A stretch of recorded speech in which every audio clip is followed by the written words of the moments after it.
We went to the moon, a giant leap that captured the world's imagination. And then we abandoned it. For over 50 years, the footprints in the lunar dust remained untouched. No one came back. The real question is, why? What stopped us from continuing the greatest voyage in human history? We had the technology, we had the power, and we had the spirit to conquer the stars. So why did humanity walk away from the final frontier? This is the story of our greatest achievement, the moment we left, and the moment we finally decided to return. From the legacy of Apollo to the bold new vision of Artemis, our journey is only just beginning. We are going back to stay, for the benefit of all humanity. The moon has always been there, watching, silent, untouchable. For thousands of years, every human who has ever lived has looked up at the same glowing object in the night sky. Children stared at it with curiosity. Poets wrote about it as if it were alive. Civilizations worshipped it as a god. But no one, no king, no scientist, no empire ever truly believed they could reach it. It was too far, too mysterious, too impossible. And yet hidden inside that impossibility was something dangerous. A question that refused to disappear. What if we could reach it? What if the moon was not a god, not a mystery, but a destination? That question changed everything. Because the moment humanity stopped seeing the moon as unreachable was the moment everything began to shift. In ancient Greece, it was tied to Artemis, a powerful figure representing the night, the hunt, and the unknown. In Rome, she became Diana. In other cultures, the moon controlled time, tides, fertility, even fate. But then something began to change. Not in the sky, but in the human mind. As science slowly replaced myth, curiosity became stronger than fear. Questions replaced stories. Calculations replaced imagination. One of those individuals was Konstantin Tsiolkovsky. He worked quietly developing ideas that most people considered unrealistic. He imagined rockets powerful enough to escape Earth's gravity. He described multi-stage rocket systems that could shed weight as they traveled farther. He once said that Earth is the cradle of humanity, but one cannot live in the cradle forever. History would prove that he was not wrong. He was early. Among those he inspired was Wernher von Braun. During World War II, rockets were developed as weapons. The V-2 rocket became the first long-range guided ballistic missile. After the war, the world changed.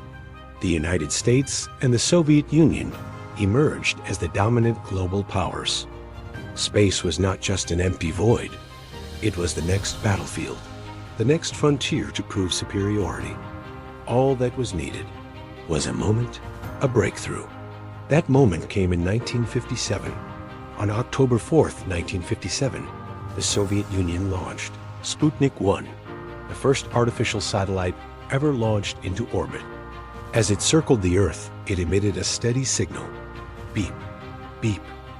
For the United States, it was a moment of shock. The Soviet Union had taken the lead. Just weeks later, the Soviet Union launched another mission, this time carrying a living passenger, a small dog named Laika. Laika became the first living creature to orbit the Earth. Her journey proved that life could exist in space. The pressure on the United States intensified. In 1958, they created an organization to lead their efforts into space, NASA. In 1961, they achieved something extraordinary. A single man launched into space inside a small capsule. Yuri Gagarin. He traveled beyond the atmosphere, orbited the Earth, and returned safely. He became the first human in space. It was a moment of awe for the world, but also a moment of deep concern for the United States. Once again, the Soviet Union had proven its dominance. They had achieved what no one else had done. They had sent a human into space and brought him back safely. The psychological impact was enormous. For the United States, this was not just a technological defeat. It was a challenge to their identity. How could they claim leadership if they were second in the most important race of all? How could they inspire confidence? And so the pressure reached its peak. something had to change. A response was needed, not small, not incremental, but bold, decisive. That response came from the highest level of leadership. In May 1961, the President of the United States addressed Congress. His name was John F. Kennedy. He declared that the United States would send a man to the moon and return him safely to Earth before the end of the decade. It shifted the focus from orbiting Earth to reaching another world. It changed the scale of the challenge entirely. At that moment, the United States had not yet successfully sent a human into orbit. They did not have the rockets capable of reaching the moon. The race became a test of innovation, of determination, of national identity. Billions of dollars were invested. Hundreds of thousands of people became part. At the center of all of this stood a machine that symbolized humanity's greatest ambition. The Saturn V. It towered over everything around it. Over 100 meters tall, powerful enough to shake the ground, capable of generating more force than anything humanity had ever built. But inside that power lived danger, because to escape Earth's gravity, the rocket needed enormous energy. And that energy came from fuel. The spacecraft itself, the capsule, was even more delicate. It had to protect astronauts from the vacuum of space and extreme temperature swings. And in 1967, that moment arrived. It began as something routine, a ground test. No launch, no countdown to space. Inside the spacecraft, 3 astronauts took their positions. Their names were Gus Grissom, Ed White, and Roger B. Chaffee. The cabin was filled with pure oxygen at high pressure. In such an environment, even the smallest spark could become uncontrollable. And then it happened. Without warning, a spark ignited. In a pure oxygen environment, fire explodes. Within seconds, flames spread across the cabin. The astronauts reacted immediately. They tried to open the hatch, but the internal pressure forced it shut, sealing them inside. In just minutes, it was over. The 3 astronauts were gone. The mission would be remembered as the Apollo 1 fire. And suddenly, the entire Apollo program was questioned. People began to ask if the risk was too great, if the ambition had gone too far. Inside NASA, the impact was immediate. The momentum stopped, the confidence shaken. Every detail of the program came under scrutiny. Investigations revealed uncomfortable truths. It was not a single failure. It was a chain of decisions that together created a fatal outcome. How do you move forward knowing the cost? For many, the answer was simple. You stop. But for others, you learn. You adapt. You become better. And that is exactly what happened. NASA did not abandon Apollo. They transformed it. The spacecraft was redesigned from the ground up. Flammable materials were removed or replaced. The cabin atmosphere was changed to reduce fire risk. The hatch was completely redesigned to open outward quickly in case of emergency. Wiring systems were improved. Procedures were reevaluated. Safety protocols were elevated to the highest priority. This was no longer a race driven purely by speed. It became a mission defined by precision and caution. Every component, every process, every decision was questioned, tested, and verified. The mindset shifted from how fast to how safely can we succeed. And this shift changed the trajectory of the entire program. Apollo was no longer just about reaching the moon, but about bringing them back. The astronauts understood this better than anyone. They knew the risks. They had seen what could happen. And yet they chose to continue. They trained harder. They prepared more intensely. They studied every system, every failure, every possibility. They accepted that space exploration would never be safe. But they also believed that it was necessary for humanity's future. Slowly, the program began to recover. Test missions resumed. Uncrewed launches validated new systems. Confidence was rebuilt step by step, success by success. But the memory of Apollo 1 never disappeared. It remained a constant presence. It shaped decisions, influenced designs, guided priorities. It ensured that complacency would never take hold again. And as the program regained momentum, the impossible began to look achievable. The moon, once unreachable, was now within sight. Soon humanity would attempt to travel across the vast emptiness between worlds, to descend onto another celestial body, and to return. July 20th, 1969 was one of those moments. A moment when the world stopped. Millions of people looked up with anticipation. The mission was called Apollo 11. It was the culmination of years of effort, sacrifice, failure, and determination. At the center were three men, Neil Armstrong, Buzz Aldrin, and Michael Collins, prepared for a mission where every second mattered. The journey to the moon was not instant. It was a precise, carefully calculated trajectory through the vast emptiness of space. The lunar module named Eagle separated from the command module, carrying Armstrong and Aldrin toward the surface. The descent was unlike anything before. Computer alarms triggered. Fuel levels dropped. The landing area was filled with rocks. Armstrong took manual control, searching for a safe landing site. Fuel was running dangerously low. Seconds mattered. Then, at the critical moment, the module touched down. Houston, Tranquility Base here. The Eagle has landed. Armstrong stood ready to take the first step. He descended the ladder slowly, watched by millions around the world. That's one small step for man, one giant leap for mankind. It was a reflection of everything that led to that moment. Aldrin soon joined him. The environment was unlike anything on Earth. The sky was completely black, even during the day. And above them, hanging in the sky, was Earth, a bright blue and white sphere, distant yet unmistakably home. They left behind footprints that would remain undisturbed for decades, not as a claim of ownership, but as a symbol of achievement. The success of Apollo 11 was a victory for humanity. It proved that with determination and courage, even impossible goals can be achieved. It showed that the sky was not the limit. It was only the beginning. A first step in a much larger journey. A species that once looked up with wonder had finally touched the moon. And in doing so, it stepped into a future no longer confined to one world. The world believed it was the beginning, but in many ways, it was already the peak. After Apollo 11, humanity had done what it once believed was impossible. A man had walked on the moon. The dream was no longer a dream. It was history. And yet, something unexpected began to happen. The excitement that once gripped the entire planet slowly began to fade. At first, it was subtle, barely noticeable.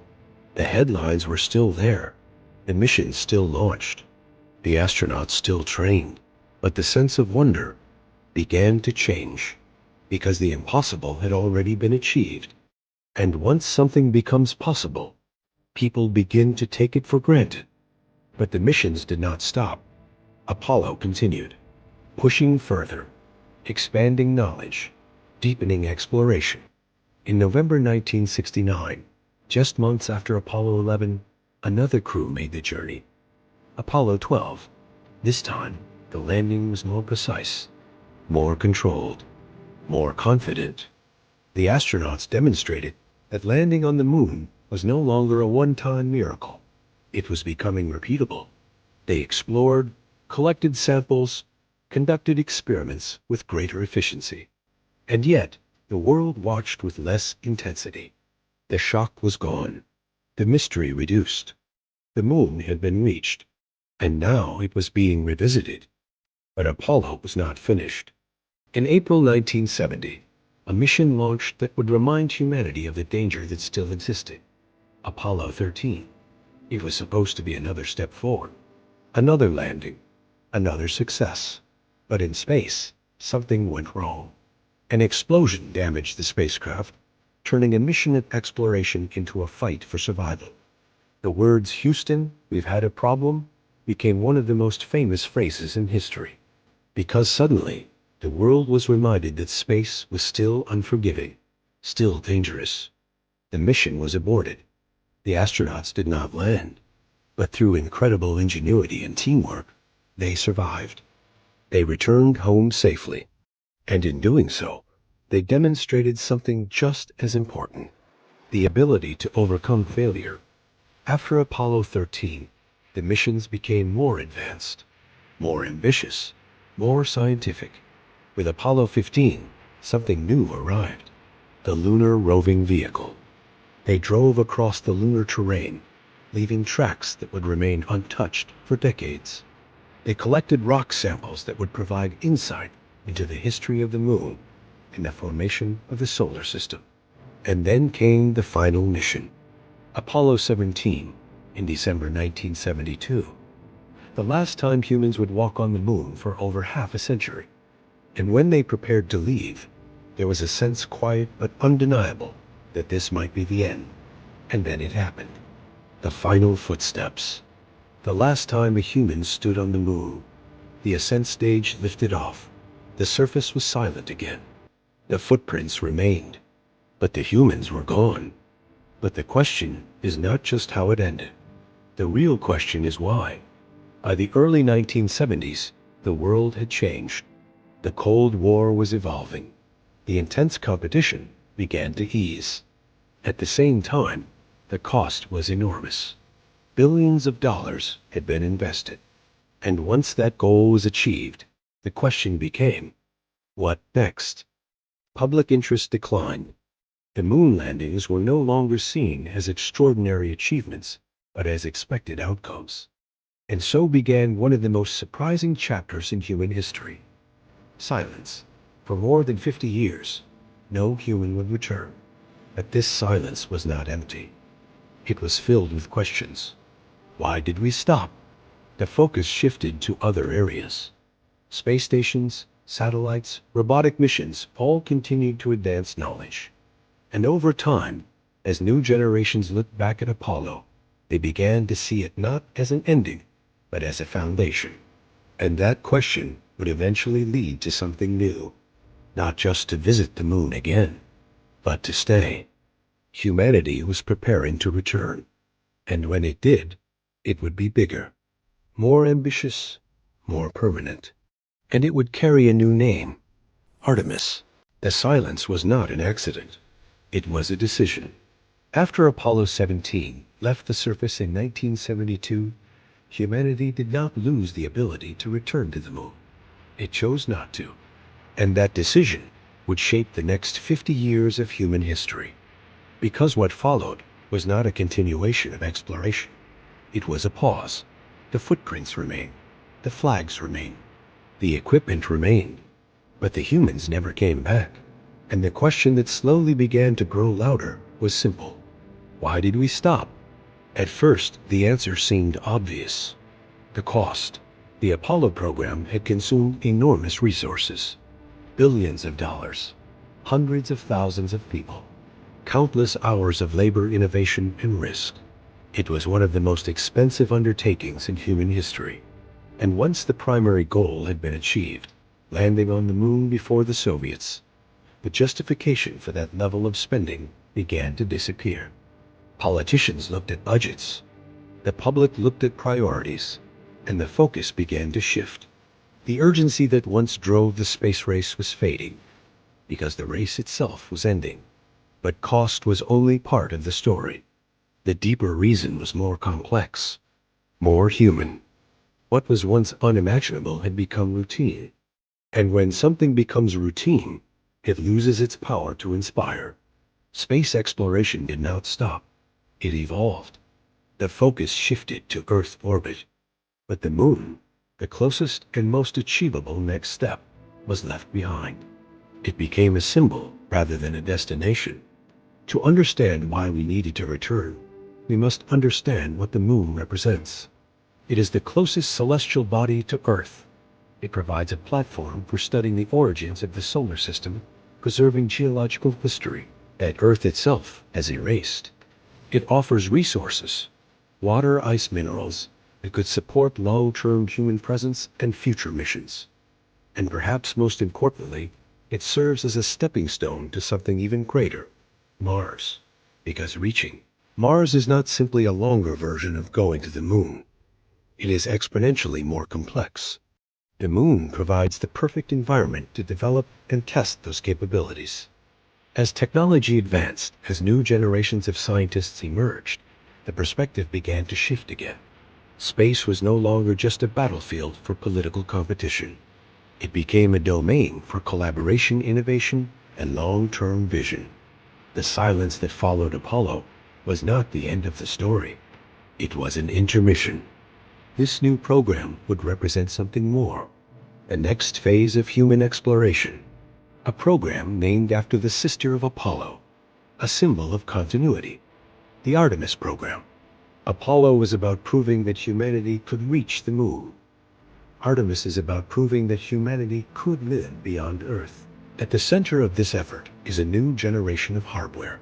The Space Launch System, the Orion spacecraft, and the concept of the Lunar Gateway, a space station that will orbit the moon, serving as a staging point. Because this time the goal was not just to reach the moon. The goal was to return. And stay.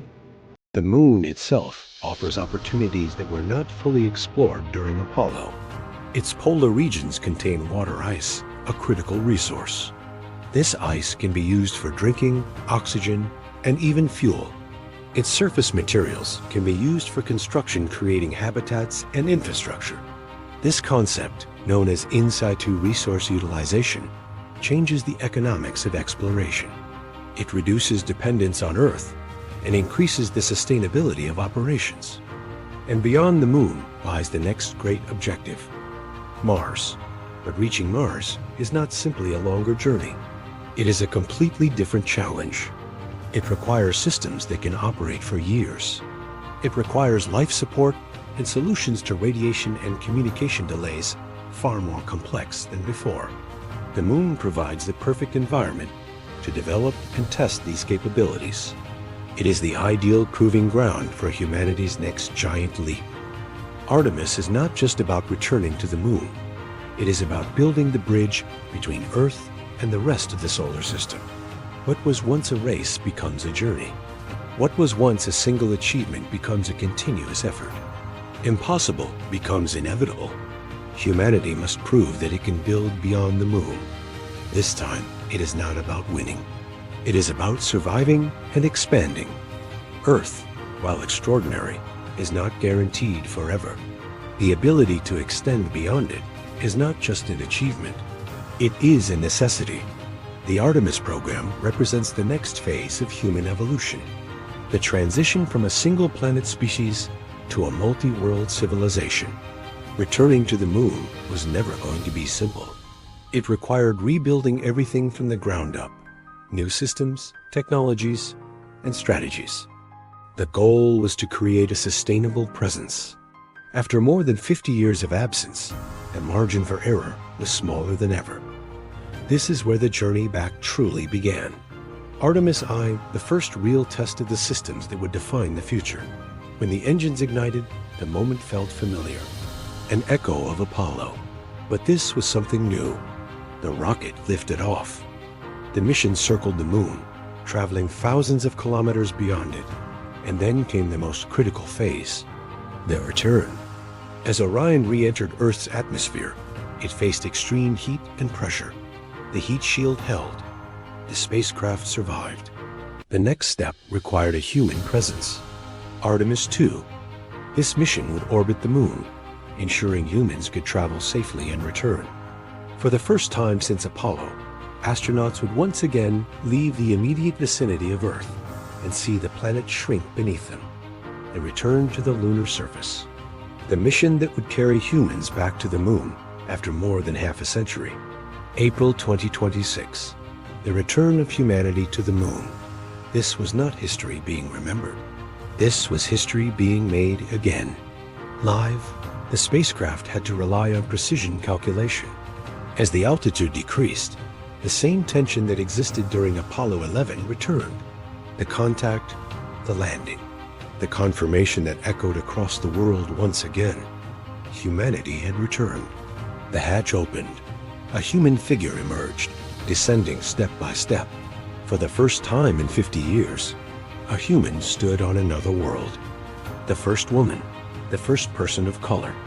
These milestones were statements that space exploration now belongs to all of humanity. They were preparing the ground for what comes next, deploying instruments, testing technologies that would support long-term presence. Artemis is about building something that will last, infrastructure, habitats, to create a continuous human presence on the moon. Apollo proved that we could reach the moon. Artemis proves that we can return. And the future will prove that we can stay. The truth is, the moon was never the destination. It was always the beginning, the human desire to go further. This time, we are not just reaching for the stars. We are becoming part of them. The universe is not waiting. Neither are we.